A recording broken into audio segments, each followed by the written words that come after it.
الرحمن الرحیم۔ حضرت ابو موسیٰ اشعری رضی اللہ تعالی عنہ بیان کرتے ہیں کہ ہم آپ صلی اللہ علیہ وسلم کے ساتھ ایک سفر میں تھے، تو جب ہم بلندی پر چڑھتے تو تکبیر کہتے، آپ صلی اللہ علیہ وسلم نے فرمایا اپنی جانوں پر نرمی کرو، تم بہرے اور غائب کو نہیں پکار رہے، تم سننے والے اور دیکھنے والے کو پکار رہے ہو اور وہ تمہارے قریب ہے۔ پھر آپ صلی اللہ علیہ وسلم میرے پاس آئے، میں دل میں لا حول ولا قوت الا باللہ پڑھ رہا تھا، تو آپ صلی اللہ علیہ وسلم نے فرمایا اے عبداللہ بن قیس، لا حول ولا قوت الا باللہ پڑھا کر، فإنها کنز من کنوز الجنہ، یہ جنت کے خزانوں میں سے ایک خزانہ ہے۔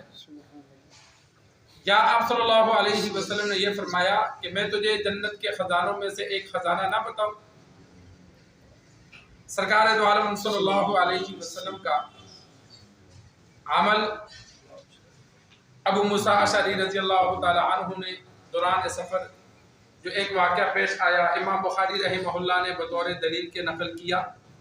کہ اللہ تبارک و تعالیٰ کی ذات ایک ہے اور اللہ کی صفات کئی ہیں۔ اللہ کی متعدد صفات ہیں، سمیعاً سننے والا، بصیراً دیکھنے والا، یہ اللہ کی صفات کا یہاں ذکر ہوا، تو اسی مناسبت سے اس حدیث کو یہاں امام بخاری نے نقل کیا۔ تو صحابہ کرام جب بلندی پر چڑھتے تو بلند آواز سے تکبیرات کہتے، تو آپ صلی اللہ علیہ وسلم نے فرمایا اپنے آپ کو تھکاؤ مت، اپنے جسم پر نرمی کرو۔ عبادت کوئی بھی کی جائے تو کوشش کی جائے کہ جسم کو زیادہ مشقت نہ ہو، لیکن اگر کوئی عبادت ہے ہی مشقت والی، اس میں مشقت ہوتی ہے، وہ الگ بات ہے، لیکن جو عبادت آرام سے ادا ہو سکتی ہے تو اس کو آرام ہی سے ادا کیا جائے، بغیر کسی وجہ کے اپنے آپ کو مشقت میں مبتلا کرنا۔ ایک تو بلندی پر چڑھ رہے تھے، دوسرا بلند آواز سے بولنا، اس سے جسم میں تھکاوٹ زیادہ ہوتی ہے۔ تو آپ صلی اللہ علیہ وسلم نے فرمایا اللہ تبارک و تعالی دور نہیں ہے، بہرا بھی نہیں ہے، اللہ قریب بھی ہے، سنتا بھی ہے، دیکھتا بھی ہے۔ دل میں بھی پڑھو گے، آہستہ آہستہ پڑھو گے تو اللہ سنتا ہے، تو زور زور سے پڑھنے کی کیا ضرورت ہے؟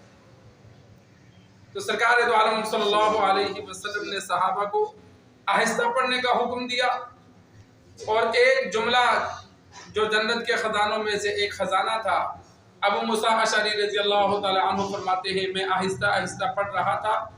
تو آپ صلی اللہ علیہ وسلم نے فضیلت ساتھ بیان کر دی کہ لا حول ولا قوت الا باللہ، یہ جنت کے خزانوں میں سے ایک خزانہ ہے جو سرکار دو عالم صلی اللہ علیہ وسلم کو عطا ہوا۔ عرش کے نیچے یہ کلمہ لکھا ہوا ہے، ایک حدیث میں موجود ہے کہ لا حول ولا قوت الا باللہ، یہ 99 بیماریوں کا اللہ نے اس میں علاج رکھا ہے، اور سب سے جو کم بیماری ہے وہ غم ہے، کہ انسان کو آنے والے دور کا جو غم ہوتا ہے، ڈپریشن ہوتی ہے، پریشانیوں کا جو امکانات ہوتے ہیں، اللہ اس سے نجات عطا فرماتا ہے، جو سب سے ہمارے لیے بڑی مصیبت ہے۔ تو چھوٹی موٹی جتنی بھی بیماریاں، علماء نے لکھا ہے کسی بیماری کے لیے، کسی مقصد کے لیے روزانہ کم از کم 500 بار پڑھا جائے، تو اگر انسان ویسے پڑھتا ہے تو روزانہ کم سے کم 300 بار یا 200 بار صبح شام 100 بار ضرور پڑھا کرے، کہ جن کلمات کا ثواب زیادہ ہے اور ان کا فائدہ بھی ہے۔ تو لا حول ولا قوت الا باللہ کا ایک فائدہ یہ ہوگا، انسان بیمار نہیں بھی ہے تو آنے والی بیماریوں کو بھی اللہ روک دے گا، کیونکہ اللہ نے اس کلمے میں شفا رکھی ہے۔ اور اسی طرح ایک آپ صلی اللہ علیہ وسلم کے دور میں ایک بندے کا بیٹا قیدی ہو گیا، صحابی کا بیٹا قیدی ہو گیا، تو آپ صلی اللہ علیہ وسلم نے اس کو یہ عمل بتلایا، تو انہوں نے گھر والوں نے کثرت سے لا حول ولا قوت الا باللہ پڑھا، تو وہ بچہ اگلی جگہ کیس سے چھوٹ کر خیر و عافیت سے گھر پہنچ گیا۔ تو اس کام کے لیے بھی یہ مجرب ہے کہ کوئی بندہ گم ہو جائے یا قید میں چلا جائے کسی وجہ سے، تو کثرت سے اس کلمے کو پڑھا جائے تو اللہ تبارک و تعالیٰ قید سے بھی چھٹکارا دیتے ہیں، اور جو گم شدہ ہوتا ہے اس کے واپسی کے امکانات بھی اللہ بڑھا دیتا ہے۔